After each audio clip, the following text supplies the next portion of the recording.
Imagine the most powerful man in the world, standing in the heart of Rome, hand in hand with a figure who shimmered like a dream. Her jewels caught the sunlight, her silks whispered with every step. To the crowds, she looked like an empress, but behind those glances and hushed voices lay a secret too dangerous to name. This was no ordinary bride. She was once a boy, and the man beside her, Nero, Emperor of Rome, had bent reality itself to bring a ghost back to life. This isn't just a story of scandal. It's a story of grief turned obsession, of power without limits, and a human life transformed into a symbol of madness. If you're into stories that peel back the layers of history to reveal the dark, the twisted, and the deeply human, then you're in the right place. Don't forget to like this video, subscribe to the channel, and turn on notifications so you won't miss the next story. And let me know in the comments, where are you watching from? I'd love to see how far this story traveled. What you're about to hear is not history as you learned it in school. It's the story of Sporus, the boy who was forced to live as an empress, and whose tragedy reveals just how fragile humanity becomes in the hands of absolute power. Now, let's go back to Rome. When Nero first ascended to the throne, he was not the monster history remembers. He was a boy of 16, suddenly carrying the weight of an empire that stretched from the Atlantic to the deserts of Arabia. To many, he looked like the dawn of something brighter, a youthful ruler who cut taxes, sponsored games, and promised a gentler Rome. Unlike the stern generals before him, Nero adored the theatre. He played the lyre, recited poetry, and even appeared on stage, scandalous to the Senate but thrilling to the common people who had never seen their emperor so human. For a fleeting moment, it felt as though Rome had found not just a ruler, but a visionary artist. But there is a danger in crowns placed upon young brows. Power isolates. At first, it whispers, then it devours. Every smile at court might be betrayal, every toast a hidden threat, and when no one dares to contradict you, the line between fantasy and truth begins to blur. By the time Nero reached adulthood, cracks had begun to show. He dismissed the counsel of his teachers, lashed out at rivals, and let paranoia nest in his mind. The empire was vast, but within the palace walls, Nero's world was shrinking into mirrors, stages, and shadows. It is here, in this suffocating solitude, that his hunger for love grew into something more dangerous, the need not to be loved, but to possess. And the woman who ignited that fire was Poppaea Sabina. She entered his life like a spark in dry timber. Poppaea Sabina was no ordinary beauty. Rome was full of pretty faces, but hers came sharpened with wit, ambition, and the kind of confidence that could silence a crowded hall. Where Nero's wife, Octavia, was quiet and dutiful, Poppaea was radiant, commanding, and unafraid of being the center of every gaze. To Nero, she was intoxicating. She didn't merely flatter his ego, she fed it, mirrored it, and soon consumed it.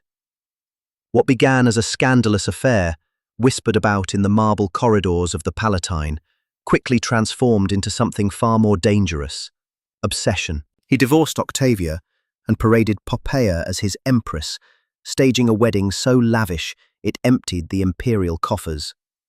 To outsiders it was love, to those closer, it looked more like conquest. Nero did not want a wife, he wanted possession, and Poppaea, for a time, played her role with skill.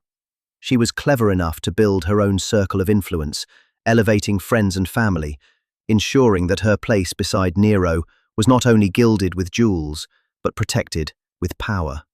Yet she made one mistake that no one else at court dared commit. She spoke her mind. When Nero raged, she did not always bow her head. When his music fell flat, she sometimes let the silence linger instead of clapping. And when his attention drifted from his duties as emperor, she reminded him of it. It was a dangerous game, fire dancing with fire. The breaking point came one evening in 65 AD. Poppaea was pregnant, carrying what might have been Nero's heir. Accounts differ on what provoked the quarrel. Some say he returned late from the races, others say she mocked his endless stage performances. But what all agree upon is how it ended. In a surge of blind rage, the emperor struck her. Whether a single blow or a brutal assault, history cannot agree. But the result was the same. The Empress collapsed, mortally wounded, the child within her lost. Nero, the ruler of 30 legions, the man worshipped as a living god in distant provinces, fell to his knees before the dying woman he claimed to love. He begged, he threatened doctors, he commanded the impossible, but no authority could reverse what he had done. Poppaea was gone, and with her death, something inside Nero snapped beyond repair. He embalmed her body, built her a shrine more splendid than any emperor's tomb, and spoke to her as if she still breathed. In his grief, reality unraveled, and into that void, into the hollow left by Poppaea's absence, fate would soon draw another figure. A boy named Sporus. In the labyrinth of Rome's palaces, where marble corridors echoed with secrets, there lived a boy named Sporus. He was young, perhaps no more than 14 or 15, born a slave within the imperial household, later freed but never truly free. Like many raised under the shadow of emperors, his life was a fragile balance, privilege on the surface, dependence at the core. His education had prepared him for service, not destiny. What set him apart was not his station, nor his talents, but his face. Ancient chroniclers describe a likeness so uncanny it bordered on the supernatural.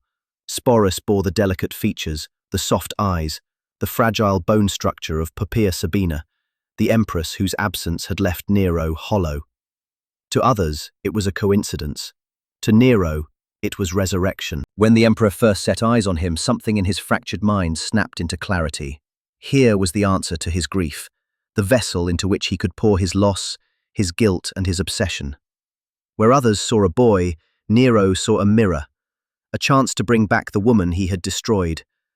But mirrors reflect what we want to see, not what truly stands before us. And for Sporus, this resemblance would become a curse, for in Nero's madness, likeness was not enough. If Poppaea could not return, he would carve her likeness into the living. He would mold Sporus not into a man, not into himself, but into the ghost of a woman long dead. And so began one of the most chilling transformations in Roman history. The Romans were no strangers to cruelty.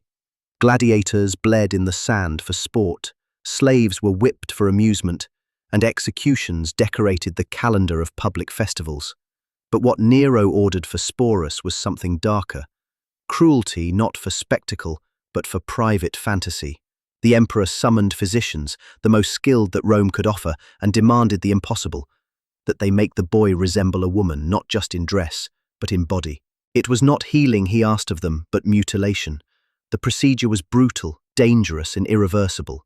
In an age before true anesthesia, Sporus would have been held down, his cries swallowed by the palace walls. Whether he lived or died depended less on medicine than on fortune. He survived, but survival was not salvation. From that moment forward, Sporus ceased to exist in Nero's eyes. The boy became a canvas, painted over with the image of the lost Empress. Nero gave him a new name, Sabina, Poppaea's name, reborn on different lips. The transformation was not only physical.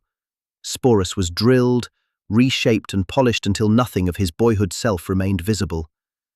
Imperial seamstresses clothed him in silks, tailored to disguise what the body could not. Jewelers hung around his neck, the very gems once worn by Poppaea herself, as if heirlooms could tether him to a past that was never his. Cosmetics softened his features. Stylists coiled his hair in elaborate fashions that took hours each morning. Tutors trained his voice, his walk, his gestures, until every movement echoed the grace expected of an empress. He learned how to sit, how to bow, how to lower his eyes just enough to please a husband who was also an emperor. Each mirror became a prison, each lesson a reminder that he was no longer Sporus, but someone else's shadow. And in the spring of 67 AD, Nero unveiled his creation to the world, not in secrecy, not in shame, but in triumph. He declared he would marry Sporus, and the empire would witness it. It was not a wedding, it was a performance, a grotesque theatre in which a boy was forced to play the role of a dead woman. Spring, 67 AD. The palace of Nero shimmered like a stage, prepared not for governance, but for spectacle. The emperor did not hide what he had done. He paraded it, exalted it, forced the empire to bear witness. The hall was drenched in flowers imported from distant provinces, their perfumes heavy in the air. Thousands of lamps burned through the night, throwing golden light on marble walls. Musicians played the songs of Roman matrimony, the same melodies sung for noble brides across centuries. Yet here the bride was not a woman, but a boy remade. Sporus, now called Sabina, entered the ceremony draped in silks that once belonged to the real Poppaea. Jewels glinted at his throat, jewels that had caressed another's skin. Every detail of the evening whispered of the dead Empress, as if the emperor hoped to trick the gods themselves into believing she had returned. The rituals unfolded with chilling precision. Hands were joined, bread was shared, vows were spoken, legal documents were signed. The most powerful man in the world declared before senators, generals, and priests that this was his empress, his wife, his queen. The guests played their parts. They smiled, applauded, offered congratulations. Yet behind every fixed expression must have lurked unease. They knew what they were seeing was not love but delusion sanctified. They knew that to flinch, to laugh, to protest, even with a glance, was to risk exile or death, and so the masquerade became reality. Sporus was not merely dressed as Poppaea, he was expected to be her. At banquets he sat beside Nero, addressed as Augusta. In public processions he was carried in a litter, surrounded by attendants, the image of imperial dignity. But beneath the silk and ceremony lay silence. For Sporus, each day was an unending performance, a high-stakes play where a single misstep could unravel the fragile illusion and cost him his life. What Rome saw was an empress reborn. What Sporus lived was a slow erasure, the theft of a self, replaced by a role he could never escape. For Nero, Rome was no longer enough. He fancied himself not only emperor but artist, and where better to prove his genius than in Greece, the cradle of theatre, music, and games. In 66 AD, he set out across the Aegean, bringing with him senators, soldiers, musicians, and at his side always the figure the empire now called Empress. Imagine the scene. Greek aristocrats and priests trained in centuries of ceremony, bowing to the conqueror of their lands. And beside him, carried in a litter draped in silks, sat Sporus, a teenage boy sculpted into the image of a woman long dead. To the foreign eye, it was surreal. Whispers passed through the crowds. Was this truly Rome's empress? A phantom, a boy disguised? But none dared speak openly. For wherever Nero travelled, power forced silence. In the amphitheatres of Corinth and the sacred festivals of Olympia, the emperor demanded applause for his performances, singing, acting, racing horses like a god disguised as man. And always, Sporus was there, seated in public as Augusta, a living ornament to Nero's vanity, his grief, and his delusion. But while the emperor revelled, the boy withdrew further into shadow. Each gesture, each smile rehearsed, each silence weighted with danger. Sporus had become not only a prisoner of Rome's most powerful man, but a spectacle displayed before nations. What began as a grotesque private fantasy was now international theatre. The emperor's madness had become an empire's burden, and though Nero's illusions seemed untouchable, rebellion was already stirring in the provinces. The emperor's stage was growing unstable, and when it collapsed, Sporus would be left standing on the ruins, still trapped in a role he had never chosen. By 68 AD, the empire had grown weary of its emperor's theatre. Governors in the provinces rose in open revolt. Armies once loyal turned their banners away. Even the Praetorian Guard, the body sworn to protect Nero, declared against him. In Rome, the Senate branded him an enemy of the state. For the first time in his reign, Nero's voice could no longer command obedience. His empire was slipping like sand through open hands. He fled the capital with a handful of loyalists. Among them, as always, was Sporus, the boy who had become a symbol of his delusion. Even in those final frantic hours, Nero would not abandon him. Perhaps he saw in Sporus the last fragile thread connecting him to Poppaea, to the fantasy he had built around her ghost. They hid in a villa outside the city, listening for the hoofbeats of approaching soldiers. Nero raged, wept, devised impossible schemes of escape. But the end was closing in. When word came that he would be captured alive, humiliation before the Senate certain, the emperor chose death instead. On the morning of June 9th, 68 AD, Nero drove a dagger into his throat, crying, "What an artist dies in me!" The tyrant was gone, but Sporus remained. Without Nero's protection, he became a prize and a liability in the shifting chaos of Roman politics.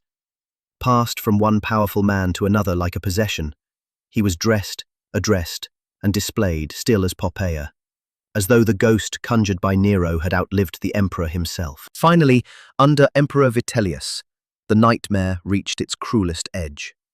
The new ruler, seeking entertainment, planned to throw Sporus into the arena in a grotesque parody of myth, to reenact the story of a maiden ravished before thousands of jeering spectators.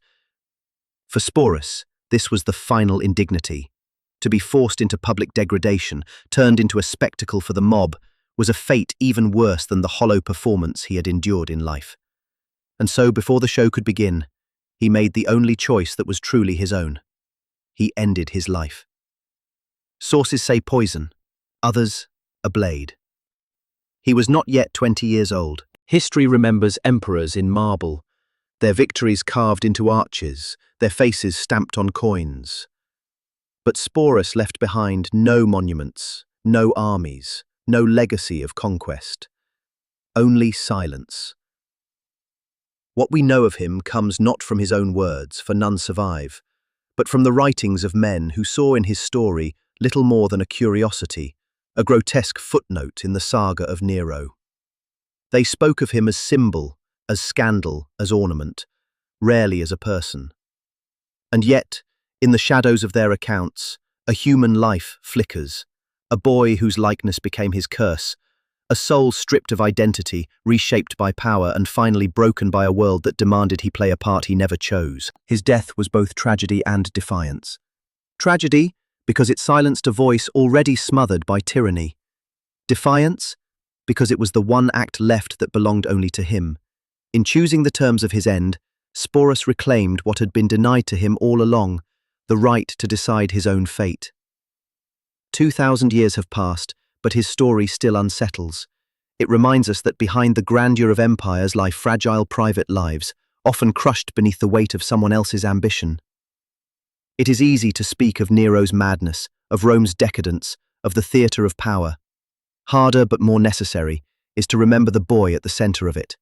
Sporus was not an empress, nor a myth, nor a pawn in someone else's play. He was a human being, and perhaps the greatest injustice is how little of him remains. Hidden beneath the mask Rome forced upon his face, his ghost lingers, not in marble, but in the cautionary silence he left behind, a reminder of how absolute power can erase a life, and how even in the end, a spark of self can survive.